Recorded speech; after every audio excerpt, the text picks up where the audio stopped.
Brain tumour అన్న మాట వినగానే మనలో చాలామందికి గుండె ఆగినంత పనవుతుంది. ఇక సర్జరీ అంటే ప్రాణాలు పోతాయేమో, పక్షవాతం వస్తుందేమోనని భయపడుతుంటారు. మరి నిజంగానే బ్రెయిన్ ట్యూమర్ ఆపరేషన్ అంత ప్రమాదకరంగా ఉంటుందా? కణితిపై కత్తి పెడితే పక్షవాతం ముప్పు పొంచి ఉంటుందా? బ్రెయిన్ సర్జరీల గురించి ప్రచారంలో ఉన్న నమ్మకాలు, వాటిలోని నిజ నిజాల గురించి ఇప్పుడు తెలుసుకుందాం.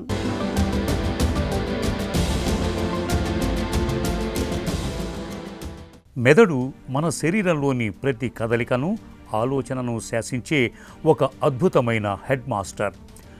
పుర్రె అనే కోట లోపల భద్రంగా ఉండే మెదడు కణాల్లో కొన్నిసార్లు అదుపులేని విపరీతమైన ఎదుగుదల మొదలవుతుంది. ఆ అసాధారణ కణాల సమూహాన్నే బ్రెయిన్ ట్యూమర్ అంటారు. అయితే మెదడులో పుట్టుకొచ్చే అన్ని కణితులు క్యాన్సర్ కావు. వీటిలో బినైన్ అనే ప్రమాదకరం కాని కణితులు, అలాగే మ్యాలిగ్నెంట్ అనే వేగంగా వ్యాపించే క్యాన్సర్ కణితులు కూడా ఉంటాయి. అయితే మెదడు చుట్టూ ఉండే పుర్రె పరిమాణం పరిమితంగా ఉండటం వల్ల ఏ రకమైన కణితి పెరిగినా అది మెదడు లోపల భాగాలపై విపరీతమైన ఒత్తిడిని పెంచుతుంది. జెనెటిక్ లోపాలు, రేడియేషన్ ప్రభావం మినహా దీనికి ఖచ్చితమైన కారణాలు ఇప్పటికీ రహస్యమే. బ్రెయిన్ ట్యూమర్ ఆపరేషన్ చేస్తే అసలు వ్యక్తి సజీవంగా ఉంటాడా, తిరిగి వస్తాడా, అసలు కాలు చేయి పడిపోతుంది, జ్ఞాపశక్తి పోతుంది, ఎందుకు పని రాకుండా అయిపోతాడనేటువంటి ఆలోచన ఎంతవరకు నేను సబవు? అసలు ఆపరేషన్ చేసిన ప్రతి ట్యూమర్ కూడా క్యాన్సరేను, అవునా కాదా? ఇన్ని ఆపరేషన్లు, ఇన్ని అనుమానాలు, అపోహలు ఈ బ్రెయిన్ ట్యూమర్ ఆపరేషన్ గురించే ఉంది. గమనించండి, మెదడులో ఉండేటువంటి ట్యూమర్స్లో 40% క్యాన్సర్ అండి, 60% క్యాన్సర్లు కావు. ఇంకొక అన్నిటికంటే కామన్గా ఒక డౌట్ ఏమిటి, బ్రెయిన్ ఆపరేషన్ చేస్తే బ్రెయిన్ అంతా ఓపెన్ చేస్తారు అని. కాదండి, ఇప్పుడున్న పరిస్థితిని బట్టి సౌకర్యాల పేర్లు మీకు చెప్తానని నిన్ను ఎక్కడైతే ట్యూమర్ ఉందో, ఎక్కడైతే అవసరమో అక్కడే చిన్న ఆపరేషన్ చేస్తున్నారు. అదే కాకుండా ఈ మధ్యకాలంలో ఇన్సిషన్ కూడా లేకుండా 3D టైప్ అని ఒక పద్ధతి వచ్చింది. మూడవది ఏమిటి, కాలు చేయ పడిపోతుంది, అసలు జ్ఞాపశక్తి పోతుంది, ఎందుకు మళ్ళీ పనికిరాకుండా అయిపోతాడు. కాదండి, ఒక్క మాట గమనించండి. ఇప్పుడు ఎవరిని ఇంకొక స్పెషాలిటీని నేను కించపరచడానికి ఇక్కడ ప్రయత్నం చేయకపోయినా, ఎక్కడో ఒక ప్యాంక్రియాస్లోనే, క్లోమగ్రంథిలోనే క్యాన్సర్ వచ్చింది అనుకోండి, ఎన్నాళ్ళు సర్వే అవుతారండి? బ్రెయిన్లో కొన్ని క్లిష్టమైన చోట్ల వచ్చేటువంటి ట్యూమర్లు, అందులో క్యాన్సర్కి సంబంధించిన ట్యూమర్లో కూడా అలాగే ఉంటుంది. ఇంకో దగ్గరని కాదు. కాబట్టి బ్రెయిన్ ట్యూమర్ తాలూకా ఆపరేషన్ తాలూకా రిస్క్ అన్నది, బైపాస్ ఆపరేషన్ గుండె కోసం చేస్తే రిస్క్ అన్నది 2 నుంచి 3% అయితే, అన్ని సౌకర్యాలు బాగా అనుభవం ఉండేటువంటి అనుభవజ్ఞుని డాక్టర్ దగ్గరికి మీరు వెళ్ళి కానీ బ్రెయిన్ ట్యూమర్ ఆపరేషన్ చేయించుకుంటే రిస్క్ అన్నది 3 నుంచి 4%. అంటే ఏం తేడా ఉంది చెప్పండి? మెదడులో కణితి ఉన్నప్పుడు శరీరం మనకు కొన్ని ముందస్తు హెచ్చరికలు పంపుతుంది.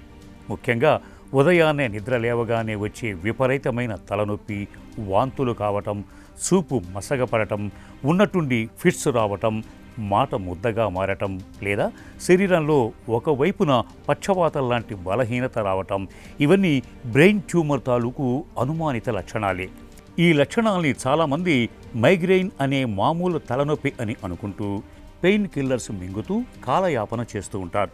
బ్రెయిన్ ట్యూమర్లను అశ్రద్ధ చేస్తే కణితి పరిమాణం పెరిగి కోమాకు, చివరికి మరణానికి దారితీసే ప్రమాదం ఉంటుంది. మరి మెదడులోని ఈ శత్రువును ఎలా పట్టుకోవాలి? Contrast MRI, CT scan, functional MRI పరీక్షల సాయంతో మెదడులో కణితుల్ని నేడు సులువుగానే పట్టుకోవచ్చు. మెదడులోని కణితి ఏ భాగంలో ఉంది, అది ఎంత పరిమాణంలో ఉందనే పూర్తి సమాచారాన్ని తెలుసుకోవచ్చు. నేను హైదరాబాద్ నగరం 1987లో వచ్చాను. వచ్చినప్పుడు పూర్తిగా హైదరాబాదు జంట నగరాలు, అదే కాకుండా ఆంధ్ర రాష్ట్రంలో మిగతా చోట్ల కూడా చూస్తే 1-2 సిటీ స్కాన్లు మాత్రమే ఉన్నాయి. ఇప్పుడు ఎన్ని ఉన్నాయండి? ప్రతి గల్లీకి ఒక సిటీ స్కాన్ ఉందండి, ప్రతి గల్లీకి ఒక ఎంఆర్ఐ ఉందండి. అసలు ఎంత ఎంత ఎంత మారింది? ఒకటి డయాగ్నోస్టిక్స్ అవైలబిలిటీ అన్నట్టయితే ఏదైతే ఉందో, ఇందా మనం చెప్పుకున్నాం చిన్న ఇన్సిషన్తో న్యూరో నావిగేషన్ అంటే చాలా క్లియర్గా ఎక్కడైతే ట్యూమర్ ఉందో కంప్యూటర్ తాలూకా మనకి పర్యవేక్షణలో కంప్యూటర్ నిపుణుడు ఆపరేషన్ థియేటర్లో ఉంటాడు. ఎక్కడైతే ఆపరేషన్ ఉందో అక్కడే ఒక చిన్న గీత మాదిరి గీసి ఇన్సిషన్ వేసి ఆపరేషన్ చేసేటువంటి సౌకర్యం ఈరోజు జరుగుతుంది. నావిగేషన్ వల్ల మనం ఇంతకుముందు ఏదైతే ఉందో ప్రెసిషన్ లేకుండా పోవడం వల్ల నావిగేషన్ వచ్చింది, డ్రిల్ అని వచ్చింది. దానివల్ల ఏదైతే ఉందో ఒక అసలు పుర్రె తాలూకా భాగాన్ని పైకి తీయడానికి ఏదైతే ఉందో 45 గంటల సేపు పట్టే సమయం ఇప్పుడు 10 నిమిషాలు అయిపోతుంది. ఎలక్ట్రిక్ డ్రిల్ వచ్చింది. ట్యూమర్ని అసలు ఏమాత్రం ముట్టుకోకుండా డైరెక్ట్గాను దాన్ని పీల్చి తీసేటువంటి ఒక పద్ధతి వచ్చింది, క్యూసా అని. ఇవన్నీ కలిపి ఎనస్థీషియా టైము 10 గంటల నుంచి 4 గంటలకు కుదించిపోతే పేషెంట్ రికవరీ కూడా అంతే బాగుంటుంది కదండి. అందువలన ఏమిటి ఇంకేమిటి బ్రెయిన్ సూట్ అని ఒకటి వచ్చింది. అంటే ఏమిటి బ్రెయిన్ ఓటీ లోపలే ఎంఆర్ఐ మెషిన్. అంటే మనం ఎంత ట్యూమర్ తీసాం, ఇంకేదైనా ట్యూమర్ ఉందా దాన్ని ఇంకా తీయాలని చెప్పేటువంటి ఒక పద్ధతి, దాన్ని బ్రెయిన్ సూట్ అంటారు. మెదడులో కణితుల్ని తొలగించే ఆపరేషన్ చుట్టూ చాలా అపోహలే ప్రచారంలో ఉన్నాయి. మెదడుకు కోత పడితే మనిషి కోమాలోకి వెళ్తాడు లేదా జ్ఞాపక శక్తి పోతుందని అనుకుంటారు. నిజానికి అది ఒట్టి అపోహ మాత్రమే. న్యూరో సర్జరీ పరిశోధనల ప్రకారం వైద్య ప్రపంచంలో బ్రెయిన్ సర్జరీ అనేది అత్యంత సురక్షితమైనది. ఇప్పుడు అవేక్ క్రానియాటమీ అనే అద్భుత చికిత్స అందుబాటులోకి వచ్చింది. అంటే ఆపరేషన్ జరుగుతున్నప్పుడు రోగికి స్పృహ ఉంటుంది.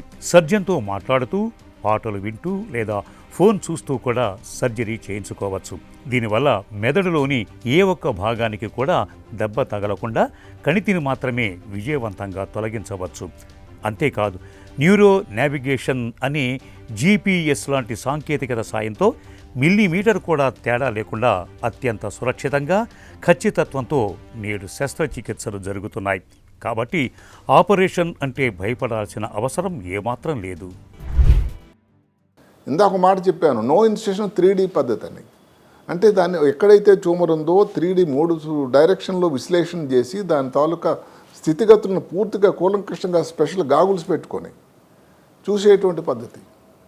ఏది కొన్ని ట్యూమర్లకు ఏదైతే ఉందో స్కల్ బేస్డ్ ట్యూమర్స్ కానీ పిట్యూర్ ట్యూమర్స్ వాటిని ముక్కు నుంచి చేసేది, అసలు ఇన్సిషనే బయటకు కనబడదు. సరే కొన్ని సమయాల్లో మినిమల్లీ ఇన్వేజివ్ అంటే ఎంత చిన్న ఇన్సిషన్ అయితే ఎక్కడైతే ట్యూమర్ ఉందో దాన్ని బట్టి ముందు క్యాలిక్యులేషన్ చేసి మార్క్ చేసి ఆపరేషన్ చేసి చిన్న బోన్ పీస్ తీసి ఆపరేషన్ చేయడం వల్ల గంటలో తగ్గిపోయింది. టేబుల్ మీద పేషెంట్ మాట్లాడుతూ ఉండి కాలు చేయి చక్కగా కలుస్తూ ఉంటాను, సంతోషం. అవన్నీ ఈరోజు జరుగుతున్నాయి. రిస్క్ లేదని చెప్పడం పోవడం కాదు, కానీ క్యాన్సర్ ట్యూమర్లు అంటే ఏదైతే రిస్క్ ఉన్నదో ఏ స్పెషాలిటీలోనన్నా క్యాన్సర్ తాలూకా ఇంప్రూవ్మెంట్ అన్నది పెద్ద బాగా రాకపోవచ్చు. బ్రెయిన్ లోపల ఉండేటువంటి క్యాన్సర్ కాని ట్యూమర్స్ అన్నది 60% కాబట్టి ఏదైతే ఉన్నాయో మెనింజోమా అని ఉందండి, పిట్యూటరీ ట్యూమర్ ఉంది, సిపి యాంగిల్ ట్యూమర్ ఉంది, డెర్మాయిడ్ సిస్ట్ ఉంది, ఎపిడర్మాయిడ్ ఉంది, క్రేనోఫరింజోమా అని ఎన్ని ఉన్నాయని చెప్పండి. ఇన్ని ట్యూమర్లు అన్నీ కలిపి మనం క్యాన్సర్ ఆపరేషన్ చేసిస్తే రిస్క్ ఉందని. ఇంకొక మాట ఏమిటంటే బ్రెయిన్ సృష్టికర్త తయారు చేసినప్పుడే ఆయన ప్రత్యేకంగా తయారు చేశాడు. అంటే ఏదైనా భాగం ముఖ్యమైన కేంద్రం ఏదైతే ఉందో దానిలో కానీ ఏదైనా ఇబ్బంది వల్ల వచ్చిందనుకోండి ట్యూమర్, దాని తాలూకు ఇబ్బందులు ఉంటాయి. ఎడం పక్కన వచ్చేటట్టయితే మాట్లాడడం తేడా ఉంటుంది.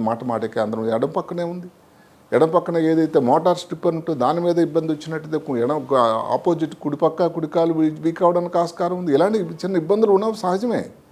కానీ మార్బిడిటీ వచ్చినా కూడా ఈరోజు రీహాబిలిటేషన్ అని ఏదైతే ముందు చెప్పుకున్న న్యూరో రేడియాలజీ కానీ, న్యూరో రీహాబిలిటేషన్ కానీ, న్యూరో అనస్థీషియా కానీ, టేబుల్ మీదే చిన్న పీస్ తీసి టెస్ట్ కన్ఫర్మ్ చేసి ఏది న్యూరోపెథాలజీ కానీ, ఇన్ని సౌకర్యాలు ఉన్న దీని దృష్ట్యా బ్రెయిన్ ట్యూమర్ సర్జరీ అన్నది మీరు భయపడాల్సినంత ప్రాబ్లం కానే కాదు. ఈరోజు ఎవరికైనా మీ చుట్టాలకు కానీ, బంధువులు కానీ, మిత్రులు కానీ ఇలాంటి ఇబ్బంది వచ్చినట్టయితే వెనుకాడకుండా ఎంత తొందరగా దానికి సత్వరమైన వైద్యం చేయించి వారిని పూర్తి ఆరోగ్యవంతులు కావడానికి మీరు కూడా మీ తరపు నుంచి ఇతోధికంగా కృషి చేయండి. బ్రెయిన్ ట్యూమర్లకు కేవలం సర్జరీనే కాదు, కణితి రకాన్ని బట్టి రేడియేషన్ థెరపీ, కీమోథెరపీ మరియు టార్గెటెడ్ థెరపీల ద్వారా కూడా చక్కగా నయం చేస్తున్నారు. ఒక్కసారి ఆపరేషన్ పూర్తయిన తర్వాత సరైన ఫిజియోథెరపీ, స్పీచ్ థెరపీల ద్వారా రోగి కేవలం కొన్ని వారాల్లోనే మునుపటిలా తన సాధారణ జీవితాన్ని గడపవచ్చు. కణితుల్ని నివారించడానికి ప్రత్యేకమైన నివారణ మార్గాలేవీ లేవు. అయితే అనవసరమైన సిటీ స్కాన్లు, తీవ్రమైన రేడియేషన్ల బారిన పడకుండా ఉండటం మంచిది. తలనొప్పి క్రమం తప్పకుండా వస్తుంటే నిర్లక్ష్యం చేయకుండా న్యూరాలజిస్టును సంప్రదించాలి. బ్రెయిన్ ట్యూమర్ అంటే భయపడి ప్రాణాల మీదకు తెచ్చుకోవాల్సిన అవసరం లేదు. ఆధునిక సాంకేతికత మరియు అవేక్ క్రానియాటమీ వంటి చికిత్సలు భయంకరమైన అపోహలను తుడిచేసి రోగులకు పునర్జన్మను ప్రసాదిస్తున్నాయి.